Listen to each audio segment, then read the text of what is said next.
ॐ अज्ञानतिमिरान्धस्य ज्ञानाञ्जनशलाकया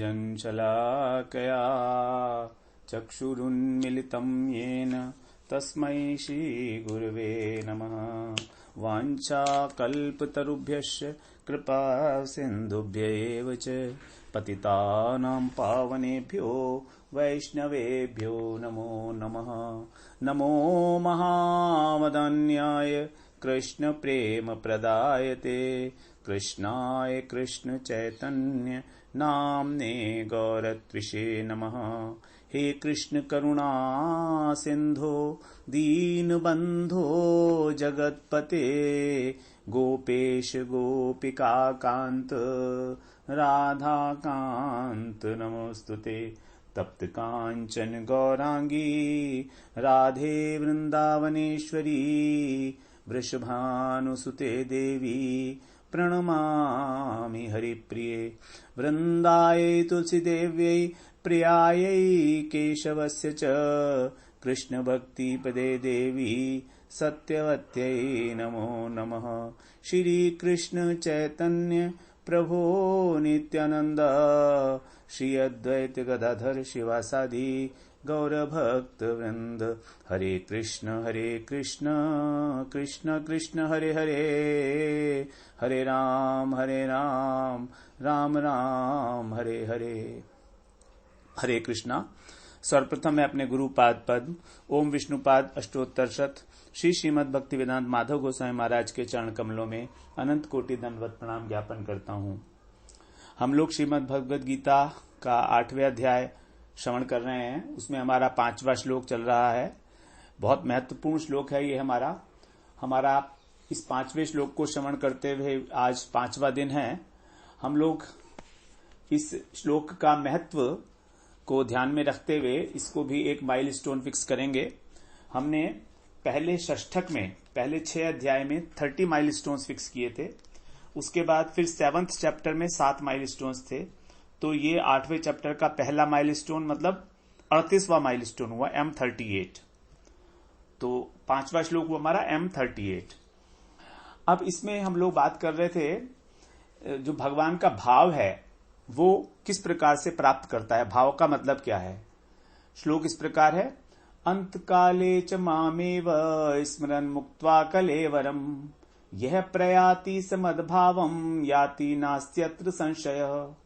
भगवान कह रहे हैं कि जो मृत्यु के समय अंत काले केवल भगवान को ही स्मरण करता हुआ अपना शरीर त्यागता है वो भगवान के ही भाव को प्राप्त होता है। इसमें कोई संशय नहीं है। मद भावम, तो मद भावम पर हम लोगों ने बात किया था कि इसका क्या अर्थ है। हम लोगों ने बात की कि हमारा जो आत्मा है उसमें 8 गुण होते हैं। आत्मा पाप रहित है, जरा रहित है, मृत्यु रहित, शोक रहित, भोग वासना रहित, तृष्णा रहित, सत्य काम और सत्य संकल्प। तो उस समय भगवान का स्मरण करने से क्या होगा कि भगवान के साथ जो सहधर्मिता है वो प्राप्त होगी। सहधर्मिता का मतलब उसमें आत्मा के अंदर जो 8 गुण हैं वो गुण प्रकाशित होंगे। ऑलरेडी गुण हैं लेकिन वो क्योंकि बद्ध अवस्था के अंदर सारे अप्रकाशित हैं, लेकिन भगवान का नाम जो है वो इस प्रकार का है उनका स्मरण कि वो अंत काल में प्रकाशित हो जाते हैं उसके स्वभाव और फिर वो जन्म ग्रहण नहीं करता फिर। तो इस प्रकार से मद भावम का अर्थ हम लोग समझने का प्रयास कर रहे थे। मतलब वो त्रिगुणातीत जो जगत है हमारा इससे परे हो जाता है। जैसे भगवान गुणातीत हैं तो वैसे ही जो उनका साधन है प्राप्ति का साधन भगवान का क्या है, भक्ति है। तो भक्ति भी गुणातीत है। और भक्ति क्या है, भगवान का नाम ही भक्ति है। भगवान का नाम, भगवान के गुण, उनकी लीला, उनका श्रवण कीर्तन स्मरण करना ही भक्ति है। तो भक्ति के द्वारा ही केवल भक्त जो है गुणातीत अवस्था को प्राप्त करता है। गुणातीत होने के लिए भक्ति ही एकमात्र साधन है। ये भगवान बता रहे हैं 14वें अध्याय में 26वें श्लोक में। माम च यो अव्यभिचारेण भक्ति योगेन सेवते स गुणान समतीत्येतान ब्रह्म भूयाय कल्पते। माम च यो अव्यभिचारेण, जो अव्यभिचारिणी भक्ति के द्वारा, मतलब एकांतिक भक्ति भगवान में, केवल भगवान में, उसके द्वारा भगवान का सेवन करता है वो स गुणान सम अतीतेतान, जितने भी 3 गुण हैं उनसे अतीत हो जाता है और ब्रह्म भूयाय कल्पते, अर्थात ब्रह्म होने के योग्य हो जाता है। ब्रह्म भूयाय कल्पते, यही है भगवान का भाव, गुणातीत भाव। श्रीमद् भागवत में जब श्रुतियां भगवान की स्तुति कर रही हैं 10वें स्कंद के 88वें अध्याय के 5वें श्लोक में, तो बताया भगवान का स्वरूप क्या है। हरिर्हि निर्गुण साक्षात पुरुष प्रकृते परः स सर्वदृक् उपदृष्टा तम भजन निर्गुणो भवेत। हरि ही निर्गुण है साक्षात। हरि भगवान कैसे हैं? निर्गुण है, साक्षात निर्गुण है। और वो पुरुष कैसा है? प्रकृति से परे, प्रकृति के 3 गुणों से परे है। पुरुष है प्रकृति परः, 3 गुणों से परे, श्रेष्ठ। स सर्वदृक् उपदृष्टा, सबको देखने वाला है, और उपदृष्टा मतलब सबका साक्षी है। तम भजन निर्गुणो भवेत, तो जो उनका भजन करता है वो भी निर्गुण हो जाता है। तो निर्गुण भगवान की जब सेवा की जाती है तब जो साधक है, जो भक्त है, वो भी निर्गुण अवस्था को प्राप्त करता है। निर्गुण अवस्था को प्राप्त करने का मतलब इस संसार से अतीत, क्योंकि संसार त्रिगुणात्मक है। संसार तो संसार के दोष उसे स्पर्श नहीं कर सकते। वो संसार में तो रहता है लेकिन जीवन मुक्त पुरुष की भांति रहता है। जीवन मुक्त कौन होता है? जिसको संसार का किसी भी प्रकार के कोई गुण, कोई दोष उसे स्पर्श नहीं कर सकते। अब उसमें कोई कर्तापन, भोक्तापन का किसी भी प्रकार का कोई भाव नहीं है। अब उसकी सारी चेष्टाएं भगवान की प्रसन्नता के लिए हो रही हैं, वही है जीवन मुक्त। और इसके विपरीत जो संसार का स्मरण करते हुए शरीर को त्यागता है, वो संसार के ही गुण धर्म को प्राप्त होता है। संसार में जैसे 3 गुण हैं, उन्हीं के कारण वो अगले शरीर को प्राप्त करता है। तो जिस गुण का स्मरण करेंगे हम, उसी गुण के अनुरूप हमें स्वरूप प्राप्त होगा, शरीर प्राप्त होगा। यदि मरते समय हमको पशु का स्मरण है तो पशु की योनि मिलेगी। जैसे जड़ भरत, राजा जड़ भरत को मिली थी, उनको हिरण का स्मरण हुआ था तो उनको अगली योनि ही हरिण की मिली थी। ये 13वें अध्याय में भगवान बता रहे हैं 21वें श्लोक में, कारणम गुण संगोस्य सद असद योनि जन्मसु। सद योनि अथवा असद योनि, 2 प्रकार की योनि है, सद योनि और असद। असद का मतलब है स्थावर योनि, तिर्यक योनि, पशु पक्षी इत्यादि बनना, और सद योनि है मनुष्य योनि अथवा देवता योनि। तो ये सद असद योनि जन्मसु, सद और असद योनि में जन्म होने का जो कारण है वो क्या है? गुण संगोस्य, गुणों का संग, गुणों में आसक्ति। जिस गुण में हमारी आसक्ति होगी उसी गुण के अकॉर्डिंगली हमको वो योनि प्राप्त होगी। तो ये हमें डिसाइड करना है कि हमें अगले जन्म में कौन सी योनि प्राप्त करनी है। हमें अगले जन्म में कौन सी योनि प्राप्त करनी है ये हमें डिसाइड करना है। हम ही डिसाइड करते हैं, ये भगवान डिसाइड नहीं करते हैं। भगवान तो हमारी इच्छा के अनुरूप हमको योनि दे देते हैं। अब हमारी आसक्ति किस वस्तु में है ये तो हमें डिसाइड करेंगे ना। हमें किस चीज से अटैच होना है, किस चीज से डिटैच होना है, ये तो हमें डिसाइड करेंगे। ये डिसीजन तो हमारे पास है। अगर हम तमोगुण के अंदर आसक्त हो रहे हैं, तमोगुणी कार्य कर रहे हैं, तो हमें पशु योनि मिलेगी, क्योंकि मनुष्य योनि तमोगुण के लिए नहीं है, तमोगुणी कार्य करने के लिए नहीं है मनुष्य योनि। किसी को मारना है, किसी को गलत काम करना है कुछ, तो उसके लिए तो पशु योनि है ना। पशु योनि मारता ही रहता है एक दूसरे को, तो फिर उसको आवश्यकता ही नहीं है मनुष्य योनि की। तो हमारी अच्छी और बुरी योनियों में जन्म लेने का कारण है हमारा गुणों में आसक्त होना। अगर हमारी सत्वगुण में स्थिति है मरते हुए, तो हमको देवता योनि प्राप्त होगी। अगर रजोगुण में है तो मनुष्य योनि, और अगर तमोगुण में है तो पशु पक्षी कीट पतंग की योनि प्राप्त होगी। तो इस प्रकार जो मद भावम, इसका अर्थ हुआ गुणात्मक दृष्टि से, गुणात्मक केवल गुणात्मक दृष्टि से भगवान से किंचित समानता।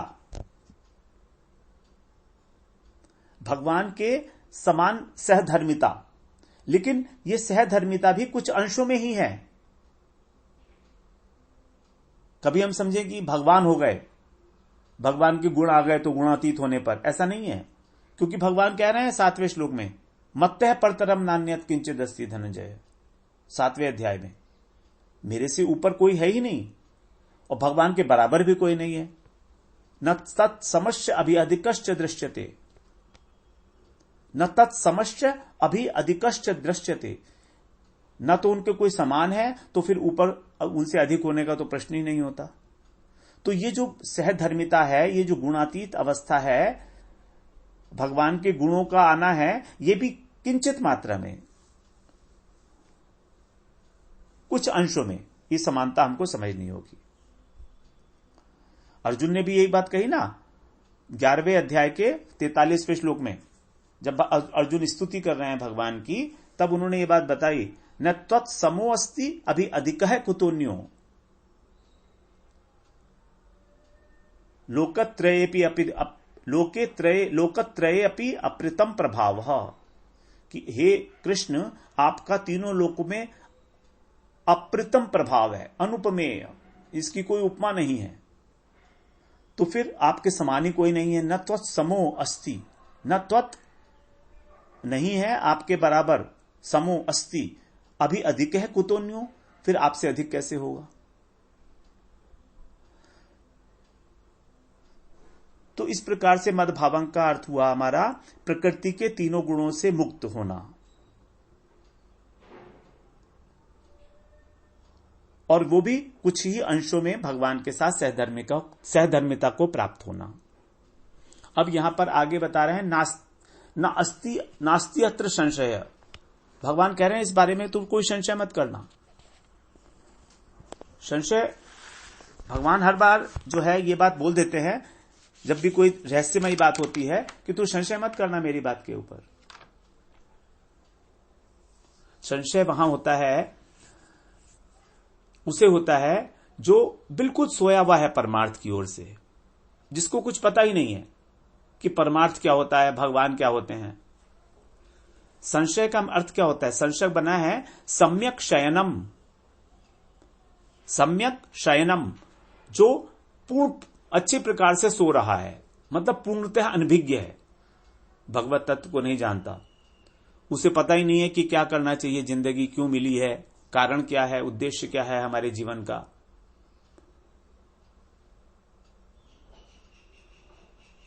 उसे पता ही नहीं है भक्ति क्या होती है, और भक्ति सुना भी है कहीं नाम तो डरता भी है कि भक्ति करने से पता नहीं ठीक ठाक खाने पीने को मिलेगा कि नहीं मिलेगा, डरता भी है।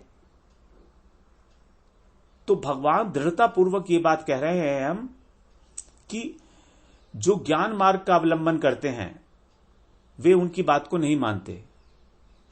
भगवान की सभी बातों को ज्ञान मार्ग के लोग नहीं मानते हैं। भगवत गीता में ही इसी के अंदर भक्ति योग का जो चैप्टर षष्ठक है हमारा, इसको ही ज्ञान योगी जो हैं वो नहीं मानते हैं, बहुत सारे, कई अर्थों में।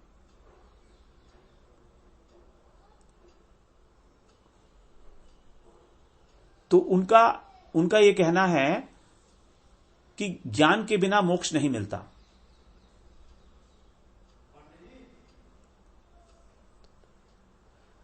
उनका ये कहना है ऋते ज्ञानन न मुक्ति। तो अगर ज्ञान से ही मुक्ति मिलती है, हमारे संसार में आवागमन का चक्र समाप्त होता है, तो उनका यह प्रश्न होता है कि फिर भगवान का स्मरण क्यों करें।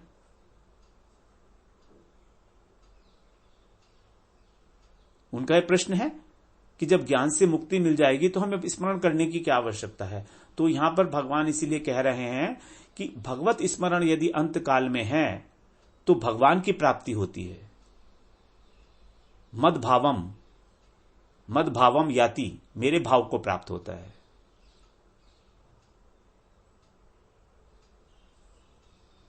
श्रुतियां भी कहती हैं कि अगर मरते समय कोई पापी व्यक्ति भी भगवान का नाम ले तो मुक्त हो जाता है।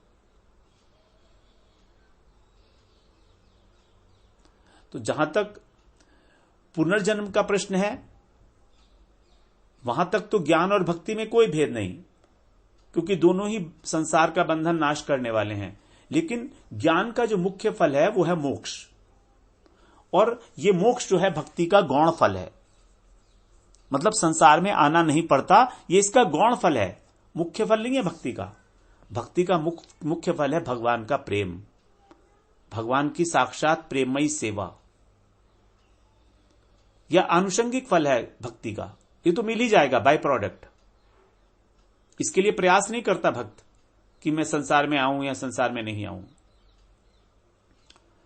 तो इस प्रकार भगवान ने यहां पर अंत काल में अपने को जानने का जो साधन है वो बताया। अब वो क्या साधन है? स्मरण। इस विषय में हमें किसी भी प्रकार का संशय नहीं करना चाहिए।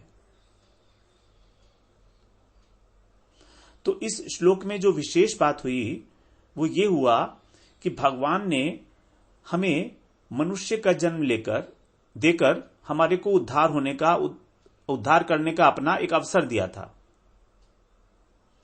है ना। अब अगर हम कुछ नहीं कर पाए अगर हम, और अंतकाल आने वाला है, बुढ़ापा भी आ गया, बीमारी भी आ गई, जब कुछ नियम साधन कुछ भी नहीं कर सकते तो क्या कर सकते हैं? तो भगवान कह रहे हैं कि अभी भी समय है, अभी जागो। अभी तक कुछ नहीं कर पाए ना, चिंता मत करो, अभी जागो।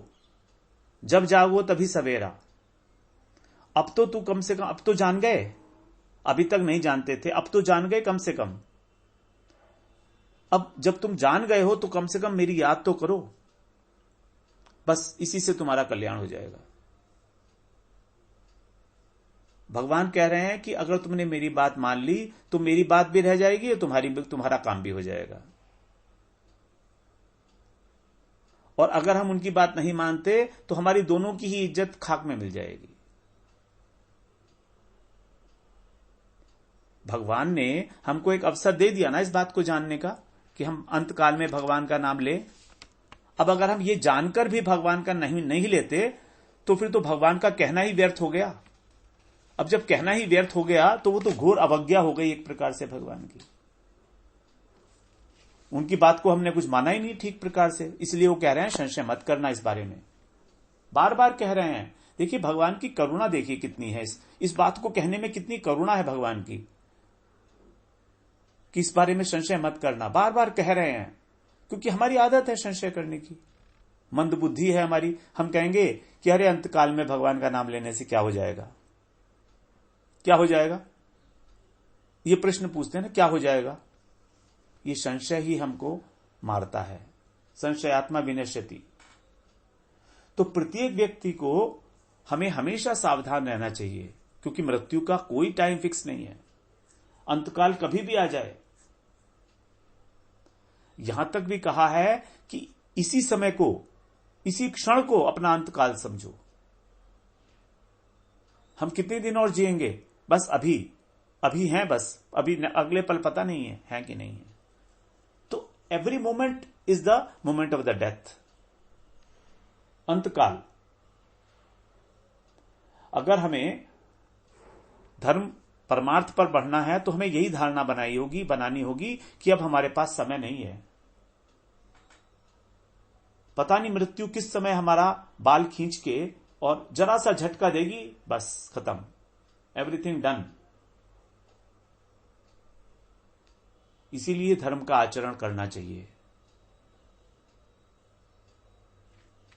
भगवान ने इस श्लोक के माध्यम से हमको एक बहुत बड़ी छूट दी है। थोड़ा सा अगर विचार करें, बहुत बड़ी छूट दी है हमको भगवान ने। कैसे? हमें उसका फायदा उठा लेना चाहिए जो छूट मिलती है। जैसे जब हम मार्केट जाते हैं, सेल लगी होती है, छूट होती है सामान के ऊपर, तो हम लोग जाते हैं ना, बल्क में सामान खरीदते हैं। जब छूट होती है तो 20%, 50% की, यहां तो बहुत छूट दी हुई है भगवान ने। यदि कोई बीमार है, मान लीजिए सीरियसली मरणासन्न है, हमें मालूम है, अब इसको डॉक्टर्स ने भी जवाब दे दिया है, तो उसे किसी भी प्रकार भगवान की याद दिलानी चाहिए, किसी भी प्रकार हो। चाहे उसे फोटो दिखाएं भगवान की, चाहे नाम का कीर्तन करें, हरि कथा सुनाएं, गीता के श्लोक सुनाएं, गीता सुनाएं, भागवत सुनाएं, विशेष रूप से 8वें अध्याय का पाठ, क्योंकि इसमें जीव की सद्गति का विशेषता से वर्णन है, तो जिससे कि सारा वातावरण जो है वो भगवदीय वातावरण बना रहे। और यदि भगवदीय वातावरण है तो वहां यमराज के दूत नहीं आएंगे। यदि किसी जगह पर भगवान के नाम का कीर्तन हो रहा है तो वहां पर यमदूत नहीं आएंगे। यमराज जो हैं उन्होंने अपने दूतों को आज्ञा दे रखी है, स्पष्ट आज्ञा दे रखी है।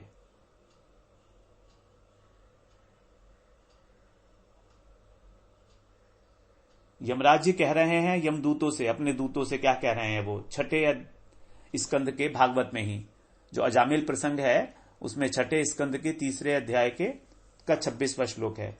यमराज जी आज्ञा दे रहे हैं, एवं विमृश्य सुधियो भगवत्यनन्ते सर्वात्मना विदधते खलु भावयोगम् ते मे न दण्डमर्हन्ति अथ यद्यमीषाम् स्यात्पातकम् तदपि हन्ति उरुगायवादः।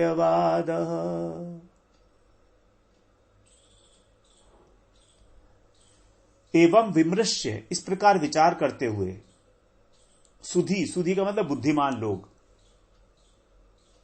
बुद्धिमान लोग क्या करते हैं, वे भगवान अनंत जो हैं उनकी सेवा को, भाव योगम, उनकी भक्तिमयी सेवा को विदधते माने ग्रहण करते हैं।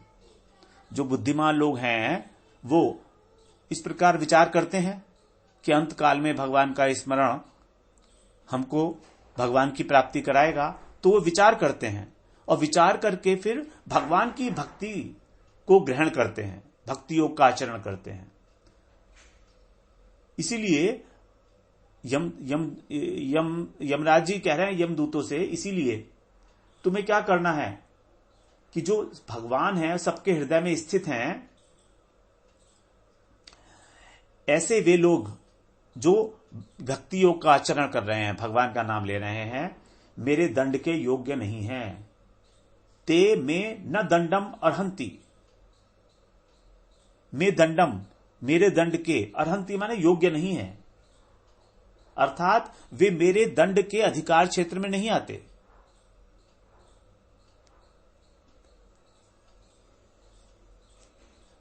क्यों? क्योंकि सामान्यतः तो उनसे कोई पाप कर्म होता ही नहीं है, लेकिन यदि भूलवश, मोहवश कोई पाप हो भी जाता है तो वे उन पापों से बचा लिए जाते हैं। स्यात् पातकम, स्यात् पातकम पाप कर्म, तदपि हंति उरुगाय वादः, क्योंकि वो भगवान के नाम का वादः कीर्तन कर रहे हैं। उरुगाय वादः, कृष्ण के नाम का कीर्तन कर रहे हैं। सामान्यतः तो उनसे कोई पाप होगा ही नहीं जो भक्ति का आचरण कर रहा है, लेकिन यदि किसी कारणवश हो भी जाए तो भगवान स्वयं उनको उस पाप से मुक्त कर देते हैं। तो ये स्पष्ट आदेश है यमदूतों को, यमराज जी का। अब बताइए, इसमें तो कितनी बड़ी छूट दी हुई है ना, इससे बड़ी और कोई छूट हो सकती है? लेकिन हमको किसी ना किसी प्रकार से यह निश्चित करना होगा कि अंत काल में हमारे जीवा के ऊपर भगवान का नाम हो, हमारे मन में उनका स्मरण हो। यह तो हमें डिसाइड करना है ना, उसकी जो प्रोसेस है वो तो हमें ही अपनानी पड़ेगी ना, इच्छा तो हमें ही करनी पड़ेगी ना। हमारी इच्छा बिना किए तो काम होगा नहीं। तो हम लोग कम से कम इस बात की इच्छा तो करें। देखिए, इच्छा करना बहुत बड़ी बात है। आप इच्छा करने को कोई साधारण बात मत समझिए। भगवत प्रेम को प्राप्त करने की इच्छा एक बहुत बड़ी बात है, और इच्छा करने में तो कोई पैसे भी नहीं लगते हैं, कोई मेहनत भी नहीं लगती है, कुछ करना भी नहीं है, कुछ भी नहीं करना है। मत करिए भगवान का नाम, मत लीजिए, लेकिन इच्छा तो करिए कि लूं। जब तक इच्छा ही नहीं होगी तो होगा कैसे? अर्जुन को बोला है भगवान ने, माम इच्छाप्तुम धनंजय, कुछ नहीं होता ना तो अभ्यास योगेन ततो माम इच्छाप्तुम धनंजय, अभ्यास योग के द्वारा तू मेरे को प्राप्त करने की इच्छा कर, बस इतने से ही काम हो जाएगा। अब इससे बड़ी कोई बात होती है?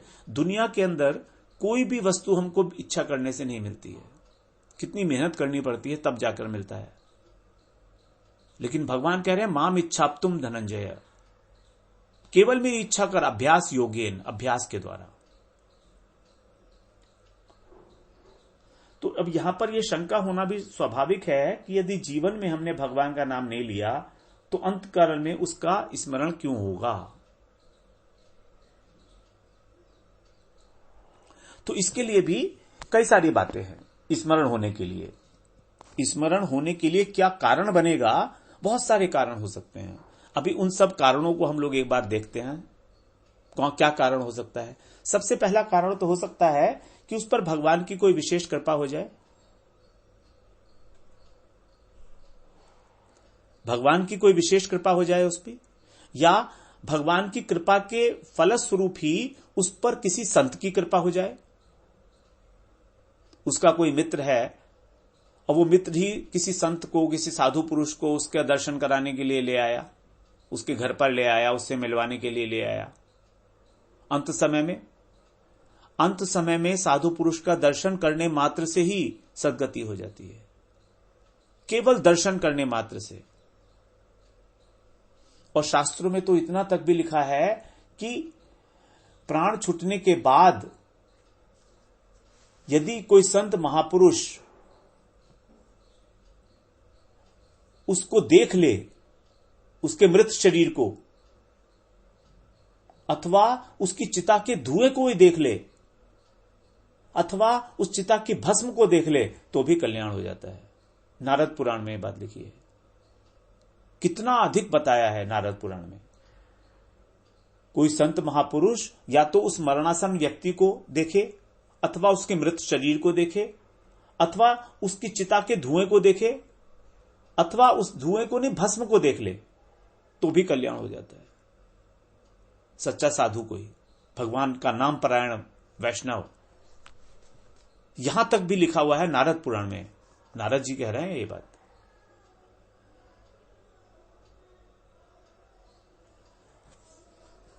कोई भी कारण बन सकता है, ऐसा नहीं है कि कारण नहीं बन सकता है।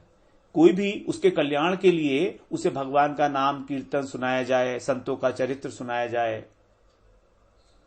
यदि उसकी गीता में रुचि है तो 8वें अध्याय का पाठ किया जाए, इससे उसकी भगवत स्मृति बनेगी। अब मान लीजिए उसको ये श्लोक याद है, अंत काले च मामे वै स्मरण मुक्त्वा कलेवरम, और अगर इसी श्लोक को उसके मरते समय कोई सुनाएगा तो उसको भगवत स्मृति हो गई ऑटोमेटिकली, क्योंकि उसको याद है ना पहले का। तो श्लोक को याद करने का भी यही महत्व है। हम याद क्यों कर रहे हैं श्लोक को? हमको कोई कंपटीशन तो ना देना है और ना ही हमें कोई एग्जाम्स पास करने हैं।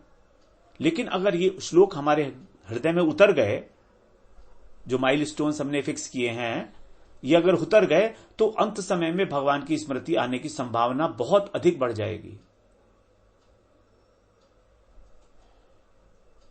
अगर मान लीजिए उस व्यक्ति के प्राण किसी धाम में छूटते हैं तो भी उसका जो है कल्याण हो जाएगा, सद्गति हो जाएगी, उसकी नरक की प्राप्ति नहीं होगी। तो इस प्रकार से अनेक अनेक कारण बन सकते हैं अंत समय में। पता नहीं कौन सा कारण हमारे लिए होगा, हमें मालूम नहीं है। इसीलिए हम लोगों को ध्यानपूर्वक, थोड़ा सा ही तो है, ज्यादा थोड़ा कह रहे हैं। तो ये हम लोगों ने आज 5वां श्लोक श्रवण किया 8वें अध्याय का। कल से फिर हम लोग 6ठा श्लोक श्रवण करेंगे।